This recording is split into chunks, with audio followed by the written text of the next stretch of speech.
মানুষ শপিং করার জন্য পাগলা হয়ে গেছে।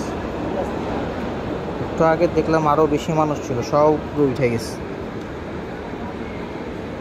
এখনো ঈদের আরো 15-20 দিন আছে, বাকি 15 দিন তো আছেই। এই এত মানুষ।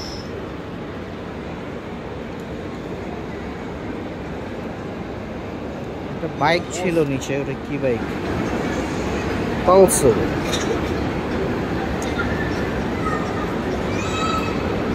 একটা র্যাপসোল উঠে গেছে। এটা কি যে বেশি শপিং করবে কুপনে উইন হবে?